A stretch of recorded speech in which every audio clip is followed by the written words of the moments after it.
አንዲት ሴት ቀስ በቀስ ካንተ እየራቀች የምትሄደው ሳቢነትህ ወይም ማራኪነት ስለጠፋ ወይም ተጨማሪ ገንዘብ፣ ውድ ስጦታዎችንና የተለያዩ የፍቅር ማማለያዎችን ስላላቀረብክላት ባይሆንስ?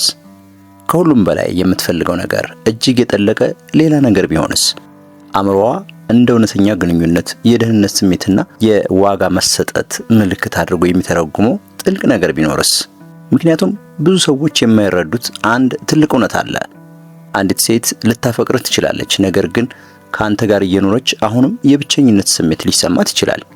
ከጎን ልትኖር፣ በየቀኑ ልታወራህ፣ የህይወት ኃላፊነቶችንም ካንተ ጋር ልትካፈል ትችላለች።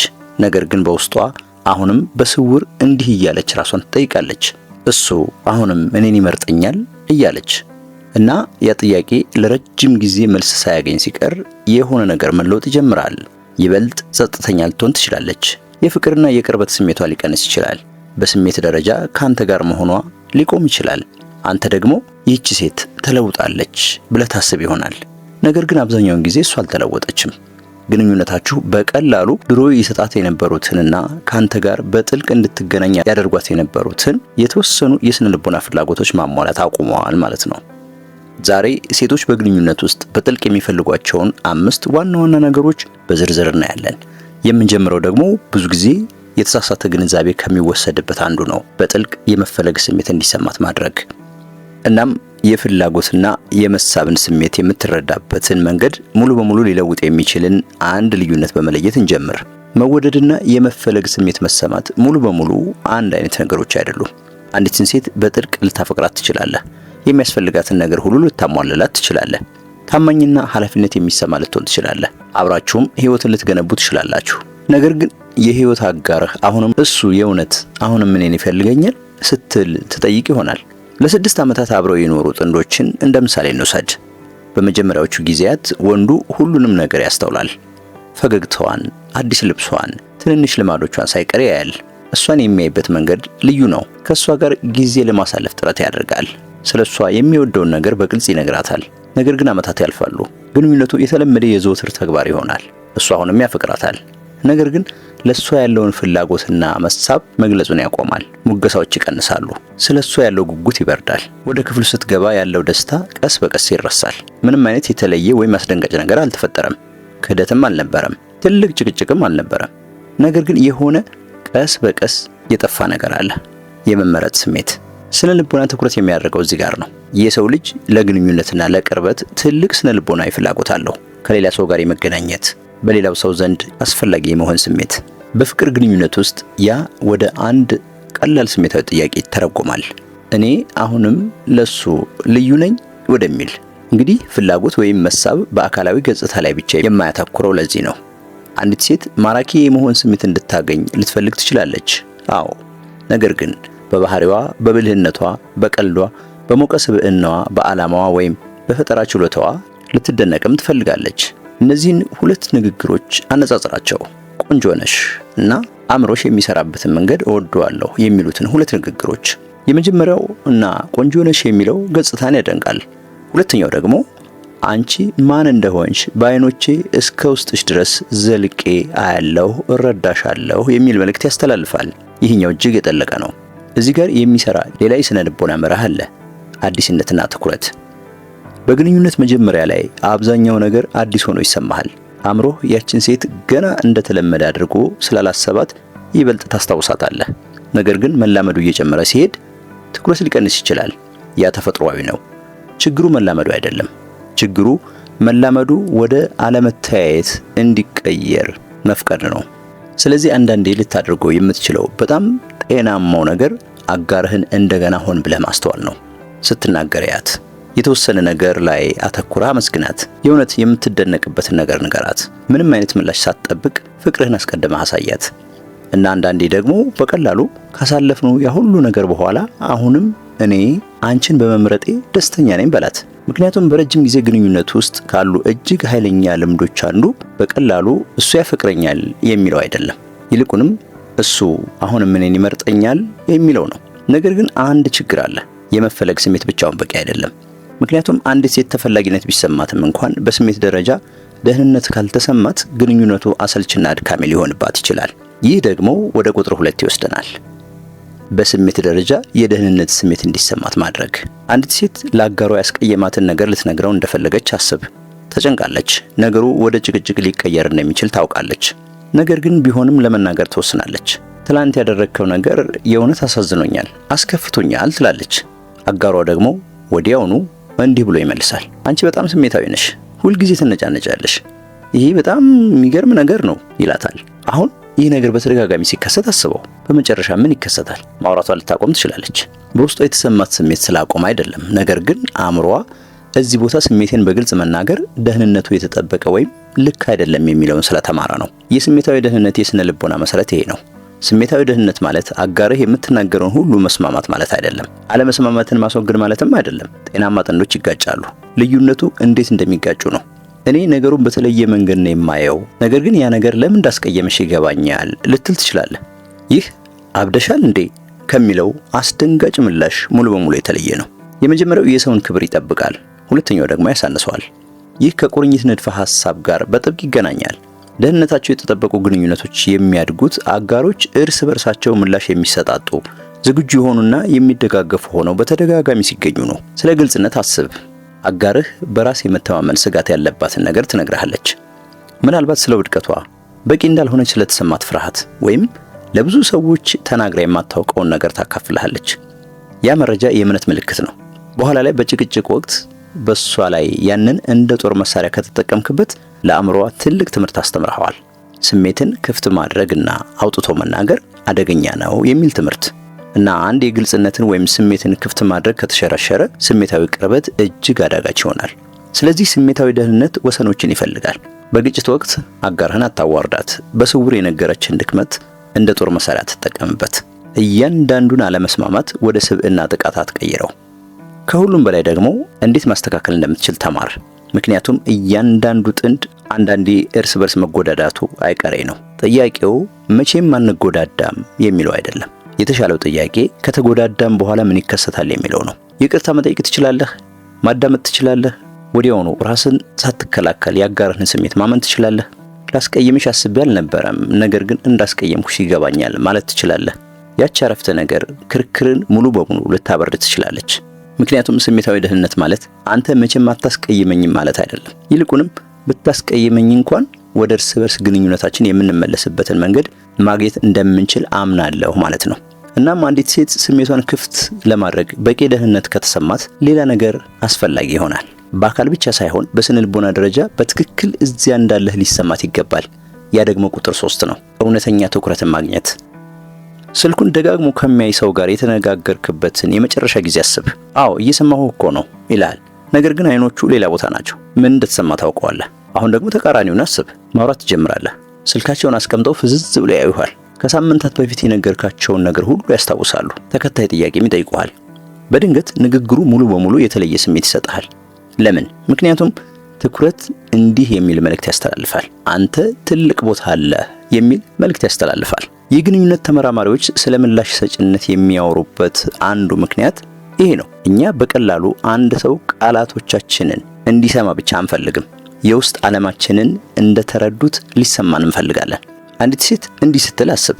ዛሬ ስራ ቦታ ውሎዬ በጣም መጥፎ ነበር። አንዱ ምላሽ ያደክማል ብሎ ወደ ስልኩ መመለስ ነው። ሌላው ምላሽ ደግሞ በእውነት ምን ተፈጠረ ብሎ መጠየቅ ነው።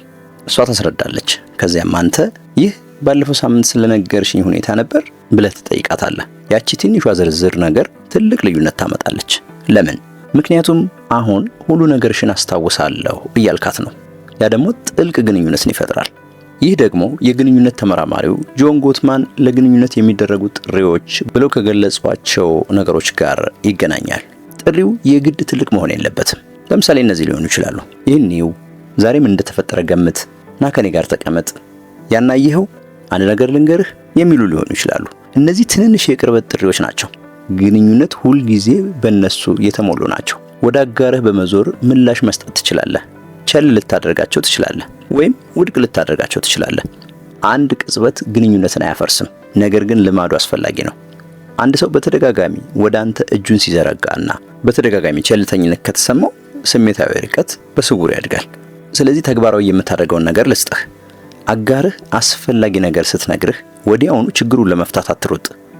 እያንዳንዱን ስሜት መፍትሄ ወደሚያስፈልገው ችግር አትቀይረው።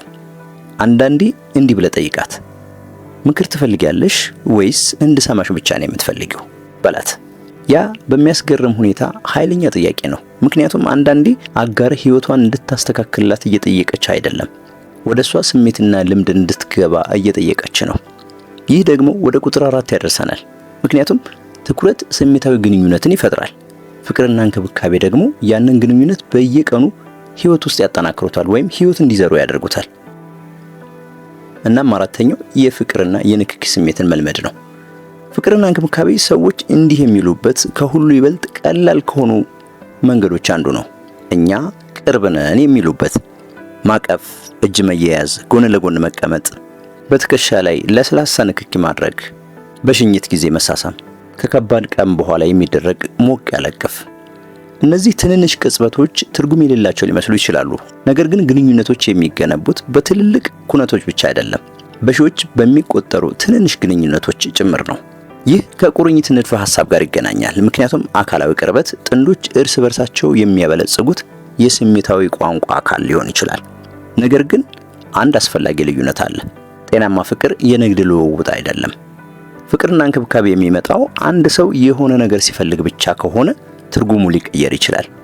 አንዲት ሴት አጋሯ ፍቅር የሚያሳያት በዋናነት ውለታ ወይም ሌላ ነገር ሲፈልግ ብቻ እንደሆነ አስተዋለች እንበል። በጊዜ ሂደት ያንን ፍቅር እሱ ወደ እኔ መቅረብ ይፈልጋል ብላ መተርጎሟን ታቆማለች። ይልቁንም እሱ ከኔ የሆነ ነገር ይፈልጋል ብላ መተርጎም ትጀምራለች። የዘወትር ፍቅርና እንክብካቤ አስፈላጊ ሆነው ለዚህ ነው። ሁልጊዜ የፍቅር ድራማ መስራት ስላለብህ አይደለም፣ ነገር ግን ትንንሽ ቅጽበቶች ያለምንም ምክንያት ግንኙነቱን ስለሚያስተላልፉት ነው። ከቤት ስትወጣ ሞቅ አድርገህ ቀፋት። አብራችሁ እየሄዳችሁ ከሆነ እጇን ያዛት። ከባድ ቀን ካሳለፈች ከጎኗ ተቀመጥ። ብቻ ባገኘሃት ጊዜ ከእሷ ጋር እንዳለህ አሳያት። እነዚህ የተወሳሰቡ አይደሉም፣ ነገር ግን ወጥነት አስፈላጊ ነው። ሌላው አስፈላጊ መርህ ደግሞ ፍቅርና እንክብካቤ መቼም ቢሆን ውይይትን መተካት የለበትም።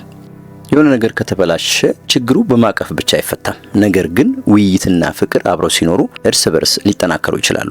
እንዲህ ማለት ትችላለህ፣ ከባድ ውይይት እያደረግን እንደሆነ አውቃለሁ፣ ነገር ግን እኛ በአንድ ቡድን ውስጥ ነን ወይም አብረን ነን። ከዚያም ያንን በባህሪ ግለጸው። ግብህ ሁልጊዜ የፍቅር ድራማ መስራት አይደለም። ግብህ ስሜታዊ ርቀት የተለመደ ነገር እንዳይሆን መከላከል ነው። አሁን ደግሞ ወደ ቁጥር 5 እንመጣለን። እሱ ምናልባት ከሁሉ ይበልጥ ቀላሉ ሳይሆን አይቀርም፣ ነገር ግን ግንኙነቱ ከተለመደ በኋላ ለማቆም ከሁሉ ይበልጥ ቀላል ከሆኑት አንዱ ነው። አድናቆትና ምስጋና እንዲሰማት ማድረግ። አንድ ሰው በየቀኑ አንድ ነገር እንደሚያደርግልህ አስብ። ይደግፍሃል፣ ነገሮችን ያስታውሳል፣ መስዋዕትነት ይከፍላል፣ ኃላፊነቶችንም ይወጣል። በመጀመሪያ ታስተውላለህ፣ ነገር ግን በመጨረሻ የተለመደ ይሆናል። አመሰግናለሁ ማለትን ታቆማለህ። አመሰግናለሁ የማትለው የማታመሰግን ስለሆንክ አይደለም፣ ነገር ግን አምሮ ስለለመደው ነው። ይሄ ሄዶኒክ አዳፕቴሽን ከሚባለው ጋር የተያያዘ ነው። አንዴ ልዩ መስለው ይታዩን የነበሩ ነገሮችን የመልመድ ዝንባሌያችን ማለት ነው። እናም ይህ በግንኙነት ውስጥ ይከሰታል። አንድ ጊዜ ድንቅ መስሎ ይታይ የነበረው ሰው የተለመደ ይሆናል። ጥረቶች ሁሉ እንደሚጠበቁ ነገሮች ይሆናሉ። አስተዋጽኦዎች ሁሉ የማይታዩ ይሆናሉ። ምስጋናና አድናቆት እጅግ ኃይለኛ የሆነው ለዚህ ነው። እሱ አውቶማቲክነትን ያቋርጣል። ሁለት ግንኙነቶችን አስብ። በመጀመሪያው አንዲት ሴት ለአጋሯ የሆነ ነገር ታዘጋጃለች። እሱ ምንም ሳይናገር ይቀበለዋል። በሁለተኛው ደግሞ እሱ እንዲህ ይላል፣ ለዚያ ነገር ምን ያህል ጥረት እንዳደረግሽ አስተውያለሁ፣ አመሰግናለሁ፣ በእውነት አድናቆት አለኝ ይላል። ድርጊቱ አንድ አይነት ነበር፣ ነገር ግን ስሜታዊ ልምዱ ሙሉ በሙሉ የተለየ ነው። ሁለተኛዋ ሴት እንደታየች ይሰማታል። እናም የተወሰነና ተጨባጭ አድናቆት አብዛኛውን ጊዜ ከተራ ሙገሳ ይበልጥ ትርጉም ያለው ነው። አንቺ ድንቅ ነሽ ከማለት ይልቅ በዚያ ሁኔታ ላይ ምን ያህል ታጋሽ እንደነበርሽ አስተውያለሁ የሚለውን ሞክር።